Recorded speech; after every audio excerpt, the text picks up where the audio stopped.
And welcome to Girls Only Sports. I am Candace Allen. This is Kay Williams, as always. This is our new interview series called After the Whistle, where we're going to bring in girls and women from around the state, city, country, wherever, just to talk more about what's going on in women's and girls sports. We have some special guests in the building today. We're really, really excited. Yes, we're going to be talking about the Professional Volleyball Federation, the PVF, as well as the Columbus Fury and the Grand Rapids Rise.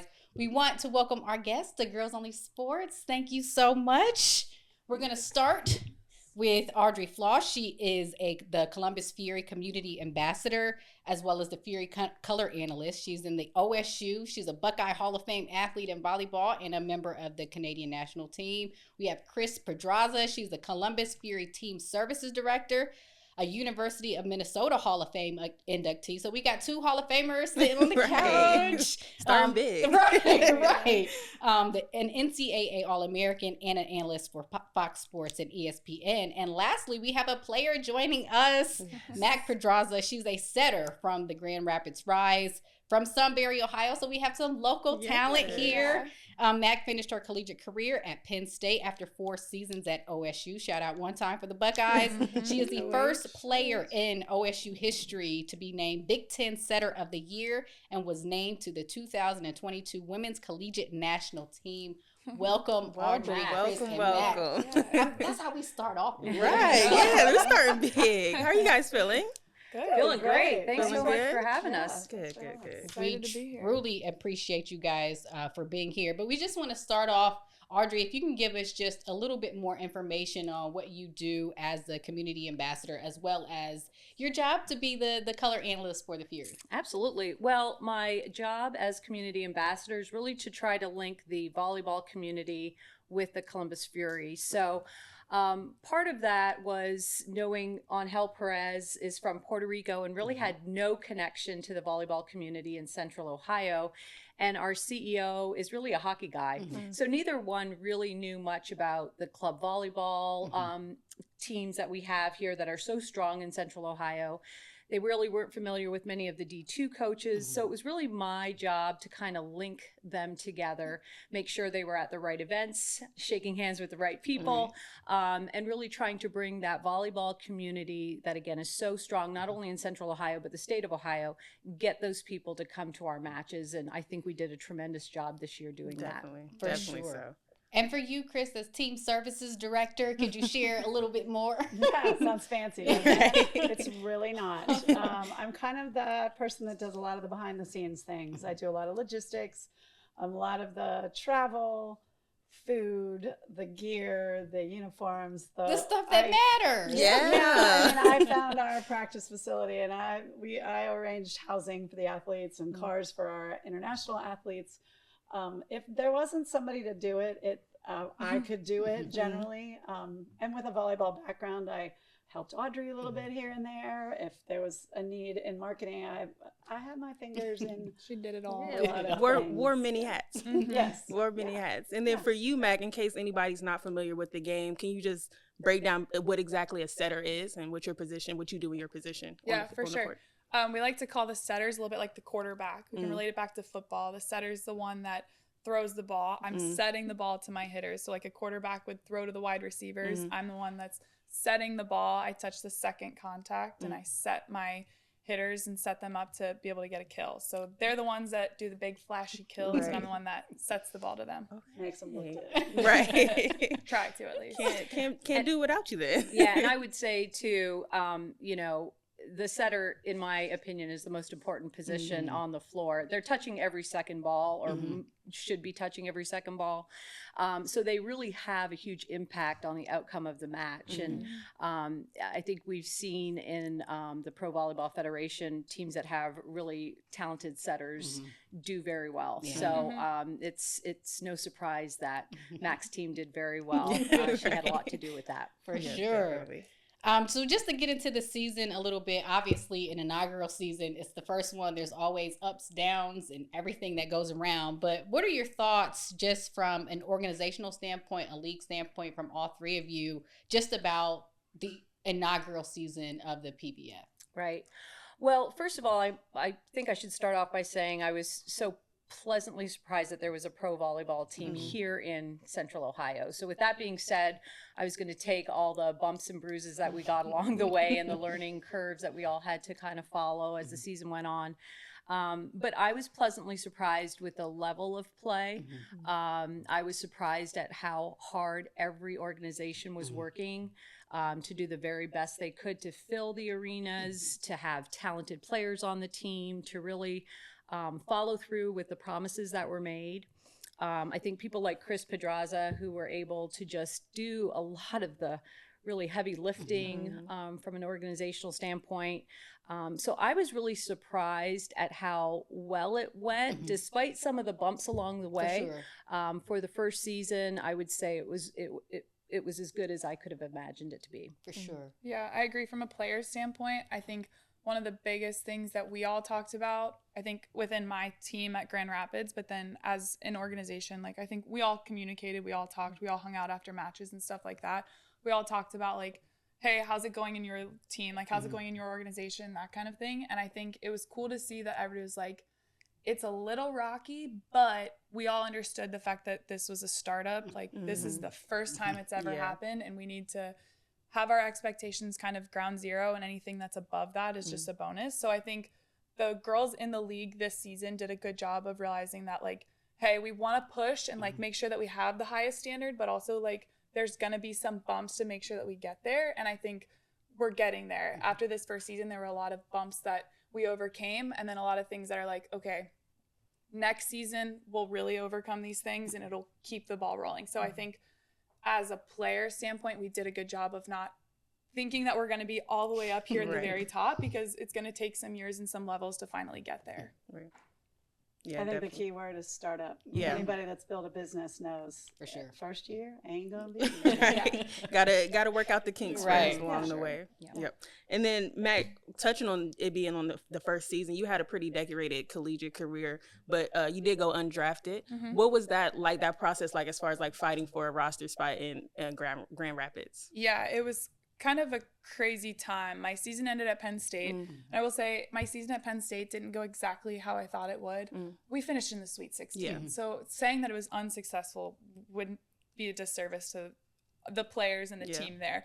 But it just didn't go as well as we wanted it to go. I think we had higher dreams and higher aspirations. So ending when we did, my college career ending how it did, it was kind of just like, oh, okay, well, here we go, on to the next. I kind of was anticipating to be drafted. I didn't know where I would go. I'd had some conversations with some of the coaches in the league, and it's kind of what I was expecting to do. That was my plan A. My plan B was kind of all over the place. I didn't really know where I was going to be, what I was going to do. So going undrafted was a little bit of like a oh crap moment. I kind of took a step back and was like, okay, am I supposed to be playing? What am I supposed to be doing? How's this supposed to be going? And kind of by a crazy turn of events, Kathy George, the head coach in Grand Rapids, gave me a call a couple days before Christmas and was like, I'm not sure about my setter position right now. I don't know how I feel about you as a player talking to me, and I'm considering bringing you to Grand Rapids. Are you interested? I was like, yeah, I have no that's option right now. quite the Christmas present. Right. Without being Like, too for eager. sure, right. Yeah, without Right. sounding too eager, absolutely tell me when to be there. Yeah. But I was like kind of freaking out a little bit, like, yeah, sure, I'd love to hear more about it, like doing all the things you should do. And then sure enough, she called me a couple days later and was like, all right, let's do it. Come a couple days before New Year's and let's do it and see where it goes. So I packed my car up and drove to Grand Rapids, not sure if I was going to come back in 3 weeks after training camp, but it was kind of what it was, and I was ready to go and buy in and give it my all and see where it got me. And I kind of worked my butt off in training camp for 3 weeks and made my way. I was praying for practice roster and ended my way on starting, or was on the active roster. So I got in the gym, got to work, and she was impressed with it, liked it, and we ran with it. So definitely a crazy route, but one that I'm grateful for. And like, I impressed myself. I wasn't expecting to get there. So I remember calling her and telling her like, they made the final cut and I am on active roster, and she started crying. Of course. I definitely shed a tear first. But it was like an emotional kind of rocky road because Absolutely. I had a pretty decorated college career, and I was expecting my pro career to go one way, and the fact that it kind of went a completely different way was a little bit of a shot in the dark and like a dang, what the heck am I doing now? But it allowed me to take a step back and kind of look at everything from a whole and figure out where I go next. And I think it made me a better player and a stronger person for it. Oh, Well, absolutely. definitely, congratulations. I know. Nothing better than grinding it out. Nothing Christmas, better, yeah. New Year's. Yeah. And now you're on a professional volleyball team. And not to jump too far ahead, you guys got to the championship. Right. Obviously, things Put work in out. some But work. hearing Mac's story just from the both of you guys been in volleyball, you're both Hall of Fame players. There was a point in time where you finished your collegiate career, and there's nothing really here in the States professionally for players to go to be able to make a living, to be playing their sport that they dedicate their entire lives to. But just hearing Mac's story and with the resumes that you guys have, how could you tell me a little bit of just how it feels that a lot of these younger players have this opportunity coming up right now? I'll give you, yeah. So we went to Omaha for the championships. I just got chills because like it was so incredible. They beat Atlanta in the, and I might be jumping ahead here too, but you know, they beat Atlanta in that in the semifinal match, and no one, like everyone just thought Atlanta was going to take care of that. Right. And to have Grand Rapids win it, and we were just elated. It was amazing. And then in the finals, to get swept, these girls were just, they were devastated and they were beat up, and we were backstage kind of behind. And I think 2 or 3 of them came out. It was Claire Chassé and Maren Grote, I think. And both of them were hanging their heads, and I grabbed them both and I went, stop right now. You just, with a runner up in a professional volleyball league, something I only dreamt about. Like I've been part of 3 or 4 different pro leagues that have failed, whether on the beach or indoor. And this is happening, and paychecks happened, and the league happened, and the matches happened, and all of this, and both of those girls were kind of like, right, still like, the first, right? Yeah, like still the first to do it. Yeah, the pioneers. Yes, that exactly. are making this next stage happen. So Definitely yes, so. amazing. And I think it's really important for voices like Chris and mine to be communicated to these girls because, you know, when we played, there weren't a lot of matches on TV. For sure. The format of indoor volleyball really didn't coincide well with TV. We played side out, you know, games, so you could only score when you were serving the ball. So these matches could go on forever.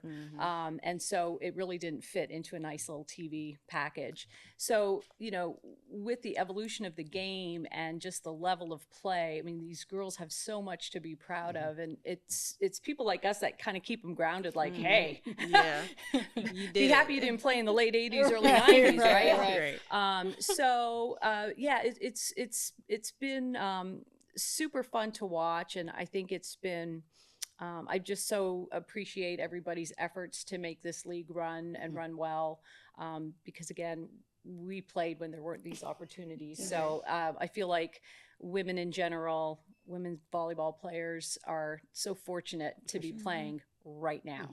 It's a great time to be a professional volleyball player. The league is going to take off. It really is. I think that's one thing too that women's volleyball right now, at least we're trying to do a good job of, is be so appreciative to people like you guys. Like, you guys paved the way and allowed us to do what we're doing now. And like, volleyball has come so far, and it would not be where it is without the crazy games that you guys used to play. So it's evolved and it's changing, but like, we would not be even a step in the door where we are right now without the game back when you guys played. So it's, and I think volleyball's doing a good job of acknowledging that. Like, I think us players know that this is where it started, and we have to be grateful for those people, and we need to be grateful for the opportunities we have, because like they said, they would kill for those. 50 years of Title IX. Right. You know, Right. Right. Let's go back all the way. Somebody started it. But I will say that I'm impressed with the athletes because I really feel like they are great ambassadors of the game. I watch these women, whatever team they're on, and they interact well with the crowd. And, you know, I know our season ticket holders had an opportunity to interact with our team, and they're just drawn to these women. And there's just this connection that they have that, you know, you sometimes don't see in other professional sports, you know, male dominated sports. So it's really, they're they're up close and personal with them, with their fans, which I think is really cool. And I think you guys do a great job of representing the game. For sure. It's because we know that that's what needs to happen. Yeah. It's big for It's the what sport. was lacking before. You didn't get it, so Yeah. it makes sense. What are some, just to tie all this in, what are some, you guys, as we love to hear, just grateful that the inaugural league, it happened and everybody has so much grace, but what are some things or improvements or areas for growth that you would like to see coming into season 2? I got a list. No, I'm kidding. I'm kidding, but I'm not kidding. Like everybody has mentioned, there's bumps and bruises, and we're learning and growing, and they're as simple as, this hotel needs to that we need to make sure that hotel has a restaurant that can accommodate 20 people coming in for, these are things that I know as the ticket services director, like we go and stay at hotels, whatever. Right. But from an overall league-wide perspective, I don't know, I think we just need to keep pushing community and step outside of the immediate volleyball circles that is our obvious niche. Like, I don't play baseball, but I love me a good baseball game and a hot dog, whatever. So we need to step out and find the people that just go to Blue Jackets games or just are sports fans or live downtown and need a night out. I think we need to target that group. The volleyball players love us. It's a great product that we have. So for me, I would like to see us get a little bit further into our community a little. Yeah, I would say wider. 2 things. We need cheeks in the seats. We need owners that are ready to pony up some money and keep the league going strong. And I guess 3 things. We need a TV package. Yep. That is a huge thing that was kind of missing this year. I think YouTube did a good job for the first year. We need something bigger and better. So I think those are the 3 things in my mind that need to happen next year. For sure. And then Mac, for you going into a season 2 as a player, what growth or changes do you think you need to make as far as being a player? I mean, if any. Yeah. Might be perfect. Right. I was going to say, that is huge. Multi-year. Everybody was on a 1-year contract this year, so interesting. FYI, you're going to see a lot of teams look a little bit different. Right. It's going to be a lot of change. Interesting. Sorry to interject. No, you're right. I think the contracts are, it's kind of the Wild West right now, how we're talking about it. Free agency started for everybody on June 1st. Wow. So June 1st opened the floodgates, and it kind of just went, and you could call coaches, talk to anybody, negotiate contracts. Contracts can't be signed or hand out until July 1st. So we're kind of in this weird limbo period right now where we're trying to, as see players, where you're going to be at. kind of talk to everybody. I think there's some odd happenings with agents in the league and how the league communicates with agents. I think that'll change in the coming years, but right now the normal way that a pro league works is that the pro league would cover agent fees. For the Pro Volleyball Federation, they don't cover agent fees, so a lot of girls are doing their negotiations by themselves. Which the contracts are pretty standard, so there's not a ton to negotiate, but it still would be nice to be able to have GMs and agents having conversations rather than coaches and players having those negotiations. So I think that's a learning curve that'll come soon enough, but that's definitely one I would like to see changing. I know as Angel's kind of not right-hand man, but I'm in his for sure in the circle, right? Yeah. He would agree with that. Like right now, we don't have a GM. We have a CEO who isn't really, that's not his strong suit either, like negotiating with players. Right. So Angel is having to contact players and then offer contracts or offer certain salary packages, if you will. Yeah. And, he doesn't want to do that. Right. Like, he wants to get in the gym and train them. Right. So, and part of that is knowing what's being offered by other teams and other teams, right? So it's kind of a crazy situation, like Wow. Max said, a little bit of the Wild Wild West is what we're seeing Wow. at this point. Wow. Yeah. That I is think so interesting. They'll clean it up definitely is. eventually, but I think that's one thing that's really gotta get the ball rolling. That'll change the game a little bit. But what we can expect is teams will look very different next year. For sure. Absolutely. Yeah. Wow. Which is, I think, another tough thing because I think the fans in Columbus this year did a really good job of buying into the girls. And like Audrey said, the girls did a good job of buying into the fans. So it went both ways. But I think that disconnect is not good for the league after this first season. It would have been awesome to see Cooper stay and to hear the crowd coo every single time she did something big. So like that was cool that they bought in and kind of started evolving and creating cheers for the girls and stuff like that. There's going to be a lot of fall off on that because there's going to be a lot of players that randomly don't return. Right. Yeah. Maybe we can find another cheer for Coop. Yeah. Yeah. Yeah, so she's on the other side of the net. Right. No, we love her. I mean, We whether do. she is We playing do. for another team or Yeah, not, sure. she's We do a love great her. kid. She She's a absolutely kid. is. Yeah. Yes. Well, to get into just the season a little bit, we'll start with the Columbus Fury. They land the first pick. What were your just expectations? Obviously, it's the first season, but once you saw the players join the team, since you're the color analyst, what were your expectations for the Fury coming into this season? Well, like any team, once you assemble your players, it really is about how they mesh together. So you can have, 12 of the most talented players, and then it's not a cohesive unit. Right. So there were a lot of question marks in my mind. What's Angel going to be like as a coach? What's his staff going to be like? Okay, we've got Asia O'Neal. She was a heck of a player at Texas. Now she comes and she had an injury coming in. And then there were a bunch of names I wasn't familiar with. A lot of the Puerto Rican players I really wasn't familiar with, although Valeria Leon was an Ohio State Buckeye, so I knew her. So, when they assembled the team, I was just kind of going, well, let's just see how this all works out. And then opening night was a pleasant surprise, right? We had Omaha.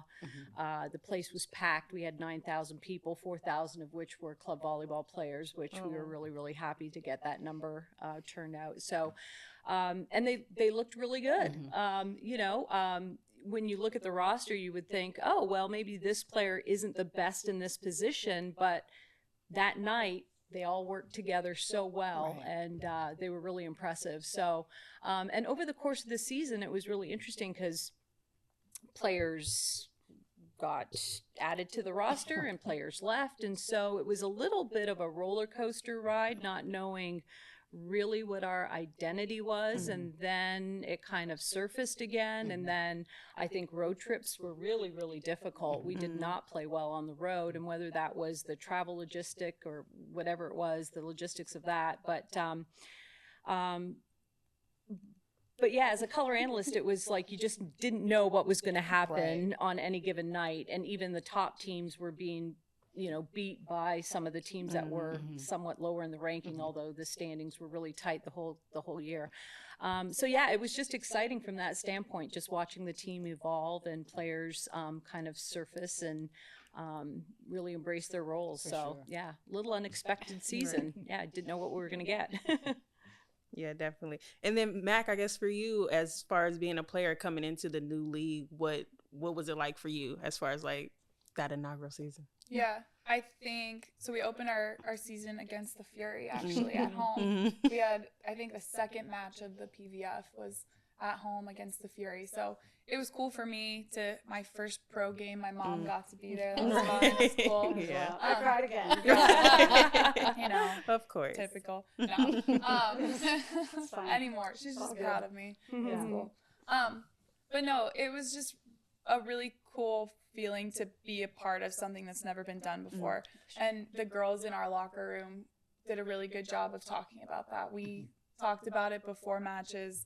We had a veteran pro. I think she's been playing for longer than I've been alive. She's been playing professionally for 18 seasons. Like, Come on. Yeah, right. she's been around for a long time, and she just, one of her dreams was to play in the United States, and she didn't do that because she started playing pro before a college opportunity was there, so that was never going to be her path or her route. But for her to be able to come from Bulgaria and play in the States for one season and her daughter was here for a while. She's 4 years old, 5 years old, something like that. But for her to be able to watch her play, and just, I had another teammate that was, I think, like Megan Courtney, maybe like 6 months postpartum at the beginning of our season. And it's just insane. She hadn't played volleyball in 7 years, and she was 6 months postpartum. Wow. And All walks of life. yeah, Yeah. and it's so crazy that like she's one of my best friends. Like I still keep in contact with her after the season's done, and I'm like, send pictures of your girl. Like I love her little girl. It's just so crazy that she can be 29 and I'm 23, and she's in a completely different stage of life, but like we just bonded together over our common love for volleyball and our kind of love for this sport and want for it to grow and continue to be what it could be. And just being a part of all of that led to a lot of gratitude and a lot of just kind of sitting back and like, dang, we're really part of this and making this happen. And it's happening. Surreal. Like it's not just an idea that's out there. It's actually happening in live time. So I think throughout the season, there was a lot of gratitude and a lot of just kind of standing back, reflecting, and just being grateful, growing where you're planted kind of thing. I'm going to interject because experiencing it from like on the operational side and then also as a mom and watching her team playing throughout the season. And one of the interesting conversations we had, like, because she wasn't starting, the setter in Grand Rapids, Ashley Evans, has played for many years as one of the national team setters. So she's the backup. The Big Ten setter of the year, and this 3-time All-American, 4-time All-Big Ten is the backup. And we were talking about, you stand on the sideline. The first match. Among all these All-Americans. That was the funniest part. On our first match, we're all standing on the bench, and I look down the line, and I see Morgan Fingal, who's an All-American. And I'm like looking at her, I'm like, you've never been on the bench either, have you? You don't know what to do here either. And watching them, like there were these posts that were like, "Get your hype man, like Mac Podraza." And like people ask me, like, "How is it? Like, what do you think?" And I like, this is the role that I could not be more proud of. You know, like she's done some amazing things, but watching her and Morgan on the sideline as hype men or whatever for their team, knowing that they just busted their butts in practice all week to make those 6 players as good as they are. Like that's an incredible role. And you know, they went to the championship because their gym as a whole was pretty doggone good. I will say the sideline celebrations were pretty fun. Do you guys are these practice? Do you guys practice? Absolutely. Yeah, we talked about it. Pre-game too. Like we'll make up random ones throughout the game. Sometimes we're like live time making them up, but there are sometimes we're like just talking and stuff comes up in conversations. It could be as simple as like an inside joke, but we end up with a cheer from it, and it gets out on the bench. And but I will say that it was a difficult role to play. Not playing the game you love and doing what you're used to doing is it's tough. It's difficult. It's not comfortable. But I think embracing the role, and like she said, my job was to push Ashley. And Ashley was on the VNL roster this year, and she's been in the USA gym, and she's a talented setter. So I was in my role to push her and give her as tough of a competition as I possibly could to help raise the level in our gym. And that's what I did. I think the other side of my role was kind of to be ready on the bench at any given time. And I think I got thrown in a lot, down like 10 points, down 15 points sometimes. And my job was to go in and how much can you decrease that lead that the other team has? How much can we get back in it so that the momentum rolls into the next set? And I can look back at the season and say that I checked that box. I did that job. When I got thrown in, I was ready. I was a competitor, and I got the balls to hitters that could hit the ball. So I checked all the boxes that I wanted to, and I stayed competitive, but stayed grounded and stayed grateful at the same time. It's so interesting that you bring that up, just about the talent that's on the bench, because it's one of those things that's hard to grasp when you're watching in a professional league. Like we heard that a lot going into this WNBA season, where somebody broke it down where out of the 144 players, either 84 or 94 of them were first team All-American. Have been playing for 5, 6, 7, 8, 9, 10 years. That's your level of competition. It's just wild, where you have to, on the fly, kind of reevaluate where you are from being a starter, and now you have to back up somebody until you get the opportunity. So it's a very interesting perspective. It's truly like that 1-2%. Right. And then with that, when the rookies are there, they're the 2% from the NCAA, but then you have, the professional women who have, not only were they the 1 or 2%, but now they have this international experience, and with age comes a little bit of wisdom and some playing savvy. So it's a really interesting mix when you get that. Very competitive, super competitive, and really cool to learn from those girls too. Like, I was really grateful to have the opportunity to learn from. Gratitude is really the theme of this right now. I was really grateful to get to learn from those girls. They have a lot of knowledge to share. And not to still put you on the spot, Mac, but give me your team. You talked about you all kind of gelling, not getting into the record, but as long as you make the playoffs, anything is possible. You guys were able to beat Atlanta 2 times during, you split your regular season matchup. So just heading into the playoffs, we don't even get to the championship yet. What was kind of the conversations that you guys had that you had the opportunity to make one of those 4 spots? I think confidence. Just act like you've been there before. Nobody had been there before. Nobody, It's brand new. Literally nobody had been there before. So throw our shoulders back, act like we know what we're doing, and just go out there and play like we know how to. I think we did a good job of that. It was a team win. I think we couldn't have gone into that game any better than our final regular season game. Our final regular season game was against Omaha, and we beat them at home, and every single person on our bench played. Every single player got into that match. So that was quite literally the definition of a team win. So I think having that win and then heading into the postseason and playing Atlanta, we knew how to work together. We knew what we needed to do to push each other and to bring each other up. And there was never a moment where it was like, oh crap, what are we doing? It was just kind of like, all right, we got this. Let's go figure it out and see where it goes. I think we did a good job in that match live time, kind of bringing each other up and like supporting each other, knowing what everybody needed. I think everybody needs something different at any given time. So knowing that Claire needs a high five and a silly joke, and Amelia needs to be like shoved a little and told that she's a whatever. So so just kind of knowing how to help each other out in those times when it was getting tough, and just raising the level at all times. So it was cool to see everybody work together and kind of us gel as that cohesive group that we saw in our last regular season match, and then transfer all of that hard work to our first game of playoffs. And then for a Fury, I guess from the Fury standpoint as well, what was the like the locker room? What was the atmosphere around the team when you were so close? You were on that little bubble, almost making the playoffs. What was the vibe around the team? So, Angel is the eternal optimist. Like his. I mean, I stood in the locker room going, "Put me in, coach." Because he is like, bet on me. I bet on us every single time. I don't care what our record is or how we lost this match or what. We're right there, and but we have to believe. And I don't know that everybody in our locker room bought into that. I mean, I'll be honest with you. And that happens sometimes on teams where, the gel or the whatever, and winning solves a lot of that. Yeah.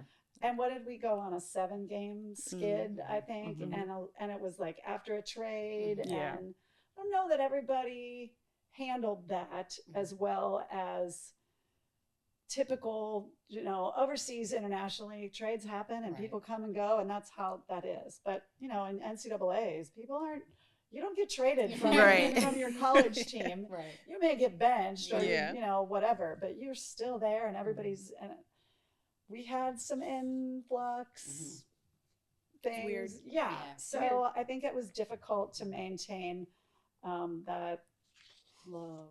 And that's what Angel always called. He's like, this is where, the locker room, this is where we build the love. And I need those players to know I love them so that, they know that I believe in them.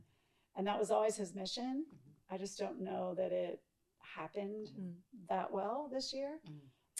I believe in him. And I think just getting the right pieces put together is also challenging. So, it's a hard thing to do on any team. Yeah. And you talk about, how things evolve. I think just that mental toughness and that understanding that professional women volleyball players have to have now. I think Chris, described it perfectly. you don't get traded in NCAA volleyball. So how do you deal with that? And then how do you deal when your teammate that you really love suddenly gets traded and now there's a new person in? So and you have to live with them. Yeah, and you have to live with that. And so, that whole relationship, communication dynamic, maturity, understanding, it is a job, and take the emotion out of it. But we're emotional beings, right? So it's a difficult dance. We'll see how that evolves in the upcoming years, because that's going to happen a lot more, I think.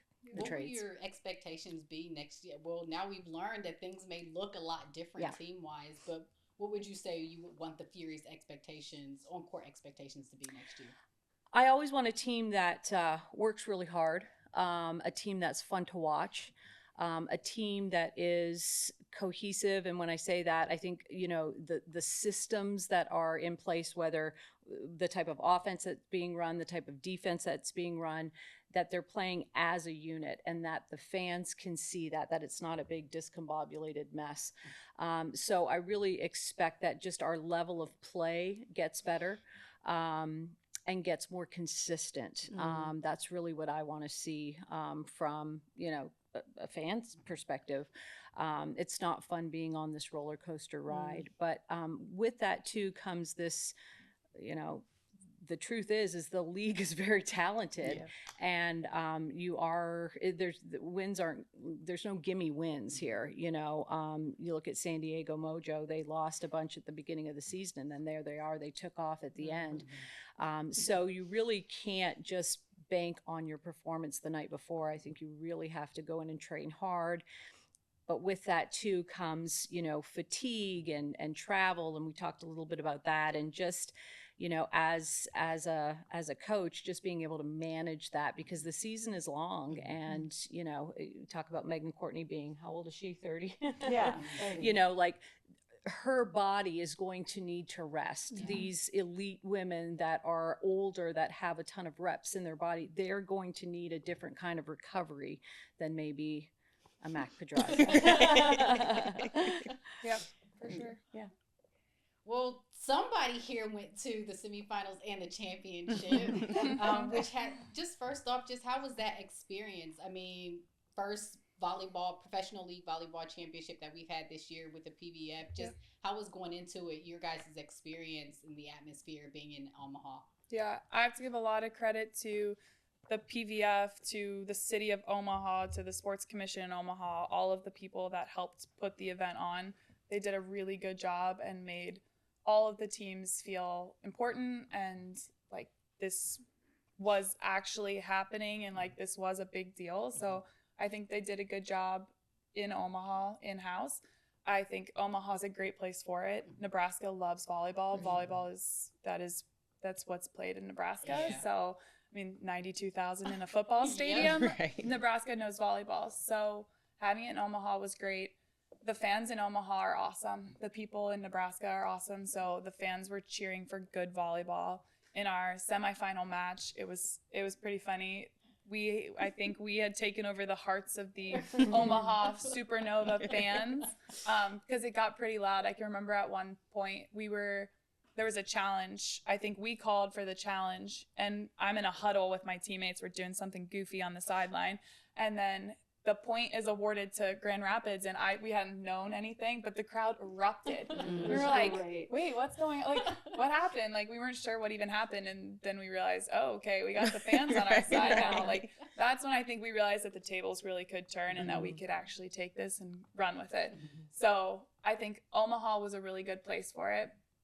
The finals, being against the Supernovas, they definitely had the home court advantage. No questions asked. But like I said, Omaha fans, Nebraska fans love volleyball. So they do a good job of cheering for good volleyball. I can remember, I think one of the loudest matches I played was in the Devaney Center in Lincoln, Nebraska against the Huskers. And they just love volleyball. Yeah. If it's a good point, there's going to be an eruption of cheers, whether it's for the Huskers or for the Buckeyes at the time. So it was cool to play in that arena and that atmosphere. I think we got swept, so that was disappointing, but I don't think it went without a valiant effort and kind of a team effort too. I got some time in that match, and it was what it was. We didn't have our best showing against them, but it was still really cool to sit back and kind of soak it all in and just be grateful to be there. Yeah. Gratitude once again. Right. Nebraska does it right, yeah. you know, and we're all chasing and we're all trying to attain the bar that they're setting right now. They've got great ownership. They've got great people investing. They had great players. You know, when you look to what can Columbus do, we're doing a lot of things right, but we can look to Omaha and really the state of Nebraska and what they're doing to elevate volleyball there. Yeah.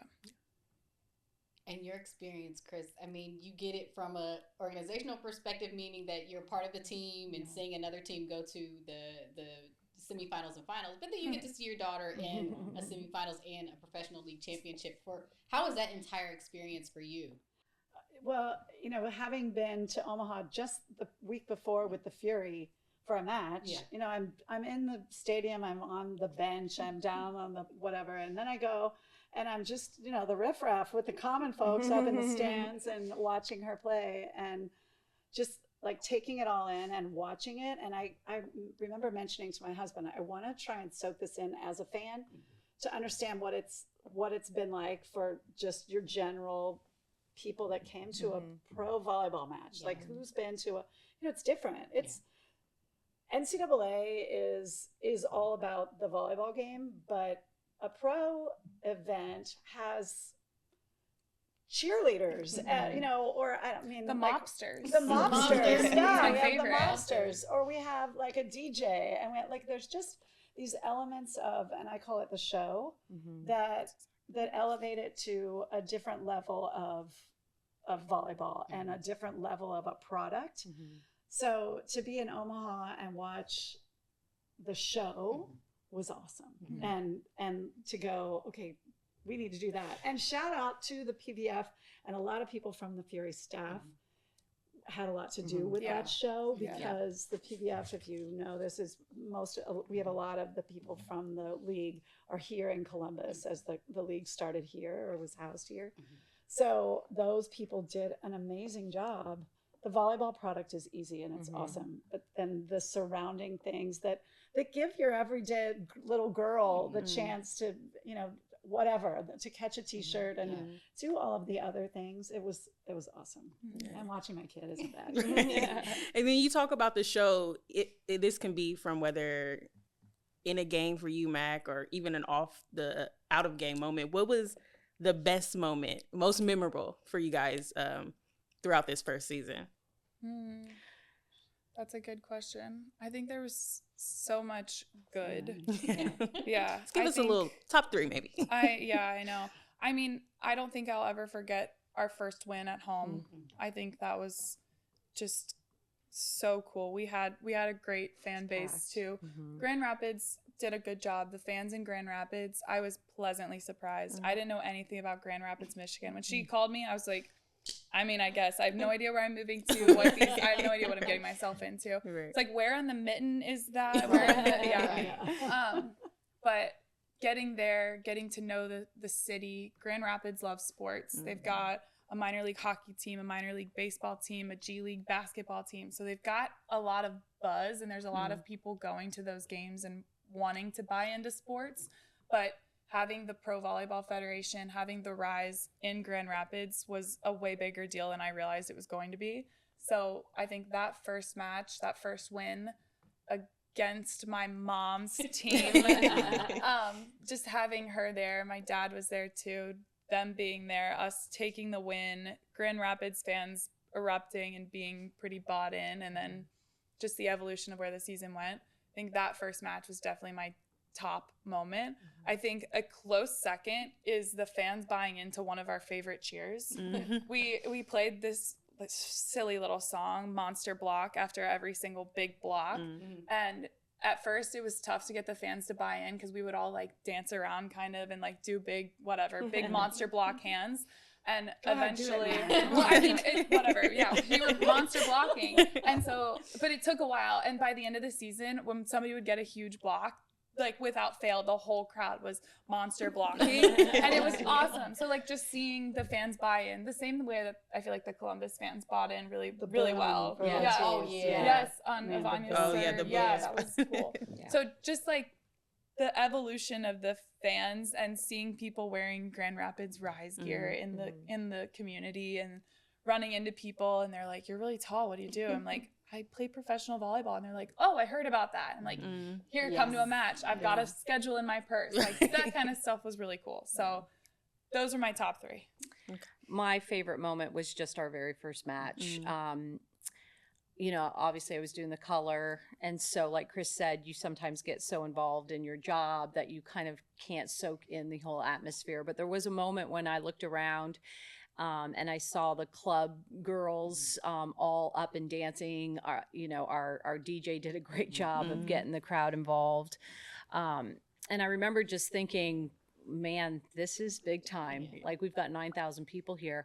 And then after that big win, our players went up and they were giving autographs, and it was chaos because I don't think we were prepared for the number of girls that were going to stand in these massive lines and wait. And at some point we're like, dude, it's like 11:30. We got to cut this line off. And like, we were not quite sure how to navigate this whole like fan base that we had. So, so I remember that moment thinking, this is so freaking cool.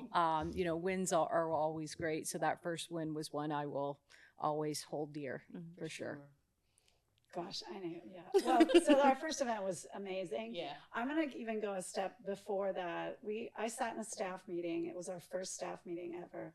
And I hate staff meetings. But this one in particular, Megan Courtney was coming in and she had just signed her contract. I don't even remember were you? I don't even know if you were there. It was, anyway, somebody said to me, "What does it mean to you?" And good Lord, I got emotional and I was like, you don't even understand, because I have been, like I said earlier, I've been part of 3 or 4 failed indoor leagues and then a beach league, because I played on the beach for 10 years and, you know, that's gone through its growing pains and all of the everything. So to know Megan and to have watched her play when she was a high school kid and then see her career at Penn State, and then see this coming to fruition. And she was bringing her 6-month-old into the office that day to sign her contract, I think.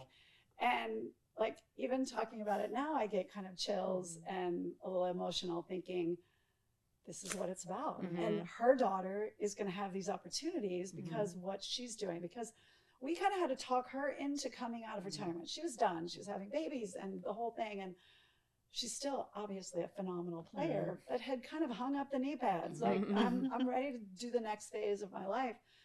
And the more she was in it, the more she loved it. And you could watch her just kind of embrace the love of the game for the sake of building it. And moments like that were some of my favorites. Running into fans at my bank. A guy, I had one of my t-shirts on and he was like, "I want to go to the Fury. I heard about, you know," and I was like, "Give me your email and I'll send you 2 tickets." And he came to every match after. Like, I got him there for the first match and then he came to every match. He was always like, "I'm here." So things like that, where I know we touched somebody that is either they missed out on an opportunity or they see that this is incredible and they're excited about it. I don't know, stuff like that was just a lot of tears on the first season. Right. This first season. Right. She's tough as nails, but apparently she cries a lot too. Got a soft spot. Got a soft spot. That's normally how the ones are. Those who have that really soft skin. yes. Right. I am a puddle. You want her on your team. Exactly. We want to thank you, the 3 of you, for coming and joining us just to share your experiences, your knowledge about the Fury, Grand Rapids, all the good stuff. I mean, you guys touched on things that probably didn't even cross our mind. Just, writing up the questions and preparing for the interview. So we appreciate all of your knowledge about that. just I want to leave on a selling point note. So if you guys could sell the Fury in Grand Rapids and the Professional Volleyball League, putting this out, how would you sell the sport, your team, to anybody watching to come out to at least watch a match, watch it on TV, watch it on YouTube, just to get, like you said, more cheeks in the seats? Yeah. Well, I think the buzz is out there, right? The first year we were trying to just build awareness. And this great city of Columbus, this sports-minded city, they backed us up. And there's no doubt in my mind that they will continue to back us up. And I think the product is going to be there. I think, whether these players are playing for the same team or not, if you were there last year, you're going to see your favorite players playing. And without a doubt, you're going to embrace the team that Angel assembles. He's working hard, trying to get the best, 14 players that he can. And I'm sure the product is going to be even better than it was last year. So, but we need those cheeks in the seats for sure. Yeah. I think stay tuned on all of the social platforms. Follow, I think, what is it, Real Pro on Instagram, that kind of stuff. Follow your favorite teams. Look out for that kind of stuff. The buy-in happens there, and then that's where you get the ball rolling. That's where you get the guy at the bank who wants to finally get a ticket, and he wins a competition on a Instagram post or something like that. So follow the socials, follow it there, and then keep updated through that, I think. Tell a friend. I tell everybody, like, if you've come and you loved it, Tell a friend. tell two people. And we're always also still looking for investors into the league. So it's important, if there are people out there that want to be involved from that standpoint, get in touch with us. There's plenty of access to all of our office staff and our front office. Contact Fury.com, ColumbusFury.com. Yeah, that's a big one. Yeah, we have great people involved across the board in all the cities, but there's still room for more ownership, like interested people that want to be involved in women's sports, because can never have enough of that. Yeah, and I think we all know, like, the WNBA, like, for example, is booming, but they have an established kind of brother system called the NBA over there that is helping them get established. So we don't have anything like that. The women's soccer has, there's not we're leading the charge for the men's volleyball. Hopefully someday they'll have their own pro league in the US. But so from that standpoint, we have to kind of go out and find those people that want to take a chance on women's sports right now. And I know it's as hot as it's been, but we haven't even touched the surface. And 5 years from now, it's going to look even more amazing than it does now. I know that. And, it's kind of this is a sales pitch, or like, I feel like a multi-level marketing kind of person. Get on the ground level, because this is the time to do it. But literally, like, It really is. It really is. And we're the people that are going to look back in 10 years and go, we were there. We did this, and it's kicking ass. So, sorry. That's the marketing pitch. That's the pitch. Well, once again, Audrey, Chris, Mac, thank you so much for joining us here on Girls Only Sports. Once again, I am Candace Allen. We're here with Kay Williams. Please follow us on our socials as well. Girls Only Sports everywhere. Grand Rapids, follow them. Columbus Fury, follow them. Keep up to date. This is After the Whistle. We will see you all next time.